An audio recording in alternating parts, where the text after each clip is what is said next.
Good morning. आज हम बात करेंगे मेटाबॉलिक सिंड्रोम पर। जैसे कि आपको पता है कि डायबिटीज या मधुमेह तो एक कॉमन हाउस होल्ड प्रॉब्लम हो गई है। हर घर में किसी ना किसी को डायबिटीज या मधुमेह तो जरूर है। एंड सेकेंडली, डायबिटीज के साथ साथ हमारी कार्डियक प्रॉब्लम्स ये बहुत कॉमन होती जा रही है। कार्डियक प्रॉब्लम्स यानी कि खून में हमारी जमावट होना, जिसके कारण से हमें अधरंग का झटका भी आ सकता है या हार्ट की कोई भी कार्डियक प्रॉब्लम्स भी हो सकती है। तो हमारी ये प्रॉब्लम्स भी बहुत कॉमन होती जा रही है। डायबिटीज तो ऑलरेडी कॉमन है ही, तो इन दोनों में लिंक है। अगर आपको डायबिटीज है तो आपको बहुत ज़्यादा टेंडेंसी है आपको कोई भी हार्ट प्रॉब्लम भी होने की या स्ट्रोक का झटका आने का। तो आज हम बात करेंगे मेटाबॉलिक सिंड्रोम पे। तो what is metabolic syndrome?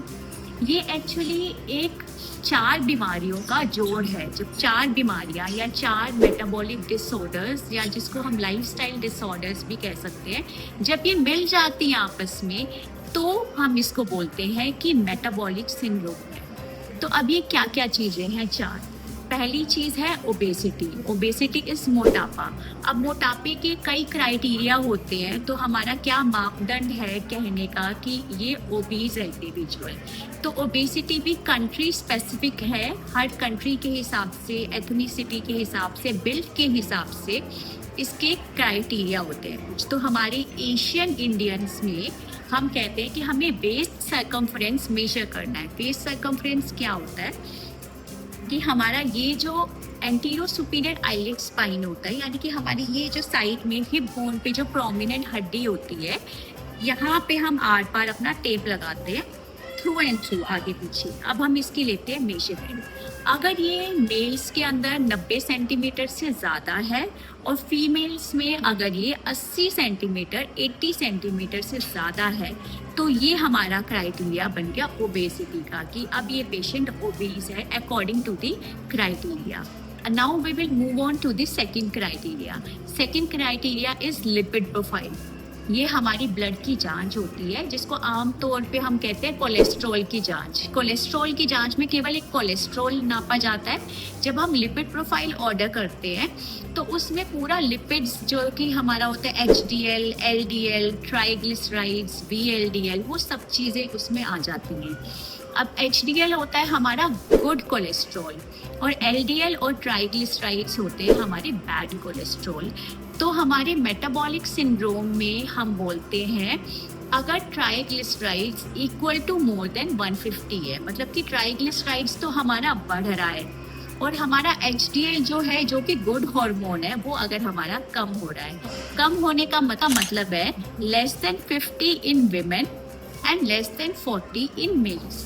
Triglycerides तो हमारा बढ़ रहा है, जो कि हमारा बैड कोलेस्ट्रॉल है मोर देन 150, और एचडीएल जो कि हमारा गुड कोलेस्ट्रॉल है वो घट रहा है। तो I repeat, less than 50 in females and less than 40 in males. तो ये सेकंड हमारा क्राइटेरिया हो गया डिसलिपिडीमिया का, यानी कि उसके कोलेस्ट्रॉल, उसकी जो लिपिड प्रोफाइल है पेशेंट की, उसमें भी अगर गड़बड़ आ रही है। तो हमारा पहला था कि अगर ओबीज हो गया पेशेंट, सेकंड हो गया अगर उसके कोलेस्ट्रॉल्स में भी प्रॉब्लम आ रही है। This is the second criteria. Now we move on to the third criteria. Third criteria है पेशेंट को इंसुलिन रेजिस्टेंस है। इंसुलिन रेजिस्टेंस यानी कि या तो पेशेंट ऑलरेडी डायबिटिक है, उसकी एंटी डायबिटिक दवाइयाँ चल रही है, या उसका फास्टिंग कोलेस्ट्रॉल 100, उसका फास्टिंग ब्लड ग्लूकोज लेवल 100 से ज़्यादा आ रहा है। तो this is the third criteria. Now we move on to our fourth criteria, and the fourth criteria is hypertension, यानी कि बीपी। उसका बीपी भी ज़्यादा है, या तो वो ऑलरेडी उसका बीपी ज़्यादा है पहले से, उसकी दवाई भी चल रही है, या अब हम जब उसका बीपी नापते हैं तो बीपी उसका मोर देन 130/85 उसका बीपी भी आ रहा है। तो ये 4 क्राइटेरिया है। पहला क्राइटेरिया हमने डिस्कस किया था ओबेसिटी की, उसको मोटापा हो गया। सेकंड है डिसलिपिडीमिया, उसके ट्राइग्लिसराइड्स और एचडीएल में भी प्रॉब्लम आ रही है। थर्ड है उसको डायबिटीज पहले से है या अभी डायबिटीज आ रही है, या उसको प्री डायबिटीज आ रही है, या उसको दवाइयाँ ऑलरेडी शुगर की चल रही है। And fourth factor is hypertension, या पहले से है या अब पता चला है या उसको पहले से हाइपरटेंशन की दवाइयाँ चल रही है। अब इन चारों क्राइटेरिया में से अगर 3 भी क्राइटेरिया है, पेशेंट को कोई भी 3 क्राइटेरिया है, तो भी वो मेटाबॉलिक सिंड्रोम में फिट हो जाता है। अब नाउ वी विल डिस्कस कि why it is important to discuss metabolic syndrome. हम मेटाबॉलिक सिंड्रोम को डिस्कस ही क्यों कर रहे हैं? Because it carries significance. अब इसकी क्या सिग्निफिकेंस है? ये जितने भी डिसऑर्डर्स हैं, चाहे आपको बीपी है, चाहे शुगर ज़्यादा आ रही है, या कोलेस्ट्रॉल ज़्यादा है, या मोटापा है, तो ये चारों ही चीज़ें हमारे खून के बहाव को कम करती है, हमारे खून में जमावट पैदा करती है, जिसको हम कहते हैं कि एथेरोस्क्लेरोटिक डिजीज़ेस करती है। ये एथेरोस्क्लेरोटिक डिजीज़ेस में हमारी जो खून की नाड़ियाँ हैं, उनमें खून में जमावट होने की टेंडेंसी बहुत ज़्यादा बढ़ जाती है, 3 से 4 गुना बढ़ जाती है। इसके ऊपर अगर पेशेंट स्मोकिंग कर रहा है तो ये और भी ज़्यादा डिज़ास्ट्रस हो सकता है। तो इसीलिए it is very important to discuss about metabolic syndrome, कि एटलीस्ट हमें पता चल जाता है। एक तो हमें केवल एक ही चीज़ है, हमें केवल डायबिटीज़ है या केवल हाइपरटेंशन है, बट अगर हमें ये 3-3, 4-4 चीज़ें एक साथ हो जाती है, देन इमेजिन कि हमें कोई भी एथेरोस्क्लेरोटिक प्रॉब्लम होने के इन फ्यूचर कितने ज़्यादा चांसेस बढ़ जाते हैं। तो अगर हमें पता है तो उसी हिसाब से हम पेशेंट की काउंसिल करेंगे। अगर हम ये चीज़ें देखते ही नहीं है, we don't try to find it out, तो हम पेशेंट को काउंसिल कैसे करेंगे? और यहीं पे मैं 2 लाइन्स ऐड करना चाहूँगी चाइल्डहुड ओबेसिटी के बारे में, यानी कि बच्चों में जो आजकल इतना ज़्यादा मोटापा प्रिवेलेंट होता जा रहा है, क्योंकि यही बच्चे हैं जो आगे जाके मेटाबॉलिक सिंड्रोम की कैटेगरी में फिट हो जाते हैं। तो बच्चों पे हमें विशेष ध्यान देना है कि जो मोटापा है उनको हमें मोटिवेट करना है diet control and physical activity बढ़ाने के लिए। अब हम बात करेंगे इसके मैनेजमेंट पे कि मेटाबॉलिक सिंड्रोम हो गया है, अब हमें करना क्या है, पेशेंट को कैसे काउंसिल करना है। पहली चीज़ है फिजिकल एक्टिविटी। आपको फिजिकल एक्टिविटी अपनी बढ़ानी है। आप चाहे आउटडोर फिजिकल एक्टिविटीज़ करिए, चाहे आप इंडोर फिजिकल एक्टिविटीज़ करिए। 40 to 50 minutes of daily physical activity is must. अब इसमें चाहे आप आउटडोर हैं तो आप योगा कर सकते हैं, आप एक्सरसाइज करिए, या आप एरोबिक्स करिए, या आप ब्रिस्क वॉक कर रहे हैं, दैट इज़ ऑल्सो गुड। या muscle strengthening exercises is also very important, क्योंकि मसल स्ट्रेंथनिंग एक्सरसाइजेज से हमारी जो इंसुलिन रेजिस्टेंस है वो कम होती है। अगर आप इंडोर हैं, इंडोर में भी आप योगा कर सकते हैं, हल्की फुल्की एक्सरसाइज कर सकते हैं। या अगर आपकी सिटिंग जॉब है तो आफ्टर एवरी 30 मिनट्स आप एक ब्रेक लेके एक राउंड लगा के आ सकते हैं। आप अपने घर में भी एक कमरे से एक दूसरी जगह पर, दूसरी से तीसरी जगह पर कीप वॉकिंग, जितना भी आप वॉक कर सकते हैं बीच बीच में। It the diet part. कोई भी हमारी प्रॉब्लम विदाउट डाइट की मॉडिफिकेशन के कंप्लीट नहीं हो सकती। डाइट में एज आई ऑलवेज से कि आपकी जो भी टोटल कैलोरीज है उनका 55 to 65% should be from the carbohydrates, 10 to 15% should be from the fats, and 8 to 10% should be from the proteins. तो पहली बात हम बात करेंगे कार्बोहाइड्रेट्स की। कार्बोहाइड्रेट्स में भी हमें कोशिश करनी है कि हम ले कॉम्प्लेक्स कार्बोहाइड्रेट्स। सिंपल कार्बोहाइड्रेट्स जैसे कि हम वाइट ब्रेड ले रहे हैं, या आटे की रोटी खा रहे हैं, या बॉइल्ड राइस खा रहे हैं, ये कम से कम खाने हैं। शुगर है, because these are simple carbohydrates. तो हमें इंक्लूड करना है कॉम्प्लेक्स कार्बोहाइड्रेट्स। कॉम्प्लेक्स कार्बोहाइड्रेट्स में जैसे कि हम रोटी बना रहे हैं, तो रोटी आप जो मिलेट्स की, जैसे कि बाजरा, रागी, ज्वार, चना, इनके मिक्स आटे की आप ये रोटी, मल्टीग्रेन रोटी बनाकर खाएंगे, तो ये हमारा कॉम्प्लेक्स कार्बोहाइड्रेट आ गया। इससे क्या हमारा ग्लाइसेमिक लोड जो है वो एकदम से बढ़ेगा नहीं।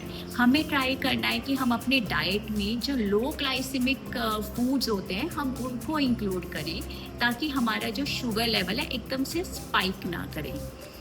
सेकेंड बात आती है फैट्स की। तो फैट्स में हमें जो ट्रांस फैट हैं वो कम से कम लेने हैं। ट्रांस फैट होते हैं बेकरी प्रोडक्ट्स में, या अगर हम एक ही ऑयल को बार बार यूज़ कर रहे हैं, उसको हम डीप फ्राइंग में यूज़ करते हैं, फिर हमने उसको रख लिया, फिर अगेन हम उसमें डीप फ्राइंग करते हैं, तो उससे बहुत ज़्यादा ट्रांस फैट प्रोड्यूस होते हैं which are very injurious to our health, तो वो हमें यूज़ नहीं करना है।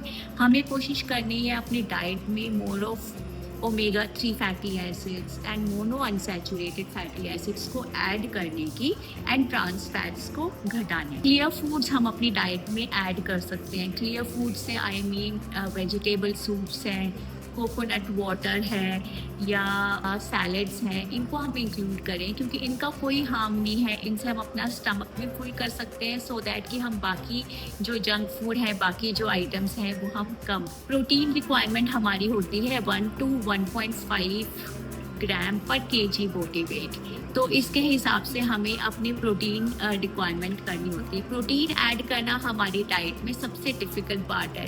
कार्बोहाइड्रेट्स और फैट्स तो हम ऐड कर लेते हैं, बट प्रोटीन रिक्वायरमेंट अगर हम टोटल ऐड करें एक्चुअली कि हम पूरा दिन में कितना प्रोटीन ले रहे हैं, तो हार्डली ये 20 to 30 ग्राम्स प्रोटीन बन पाता है।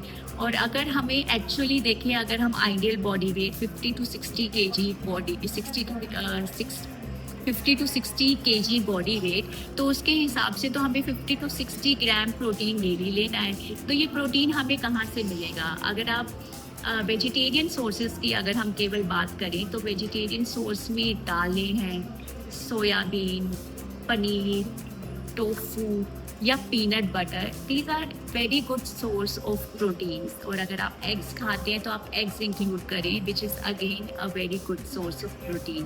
प्रोटीन बहुत ज़रूरी है क्योंकि प्रोटीन हमारा बॉडी बिल्डिंग फंक्शंस में काम आता है। और यहीं पे अगर हमें है बीपी की प्रॉब्लम आ रही है, तो बीपी में एज आई ऑलवेज से कि आपको नमक की मात्रा कम करनी है। नमक यूज़ आपको वही टाटा नमक यूज़ करना है, आयोडीन रिच नमक यूज़ करना है, बट जो ऊपर से जो हम कच्चा नमक स्प्रिंकल करते हैं, जैसे कि हमने उसको किसी जूस में डाल लिया या कर्ड में डाल दिया या सैलेड में ऊपर से हम स्प्रिंकल कर रहे हैं, तो वो हमें ऊपर से ऐड ऑन कच्चा नमक ऐड नहीं करना। जो आप सब्जी में डाल रहे हैं वो डाल रहे हैं, बाकी ऊपर से किसी चीज़ में उसको अलग से नहीं मिलाना है। और हाइपरटेंशन है तो आपको पोटेशियम रिच फूड्स लेने हैं, यानी कि आपको बनाना जो फ्रूट्स ज़्यादा खाने हैं, कोकोनट वाटर ज़्यादा पीना है, रेगुलर एक्सरसाइजेस तो आपको करनी है। Next is weight optimisation. अगर आपका वेट ज़्यादा है, अगर आपका वेस्ट सरकमफ्रेंस जैसे मैंने बताया है, अगर आपका वो ज़्यादा आ रहा है, तो वेट कंट्रोल करना is most important target for you अगर आप ओबीज हैं। तो ये सब था हमारा dietary management and lifestyle management कि आपको अपनी कैसे दिनचर्या पे कैसे ध्यान देना है। And last but not the least, अपनी दवाइयाँ आपको टाइमली स्टार्ट करनी है। आपको ये सब मॉडिफिकेशंस तो साइड बाय साइड आपके चलती ही रहेंगी, बट अगर आपको बीपी ज़्यादा आ रहा है, शुगर ज़्यादा आ रहे हैं, कोलेस्ट्रॉल ज़्यादा आ रहे हैं, तो आप इमीडिएटली अपने डॉक्टर को कंसल्ट करें और अपनी दवाइयाँ तुरंत स्टार्ट करें।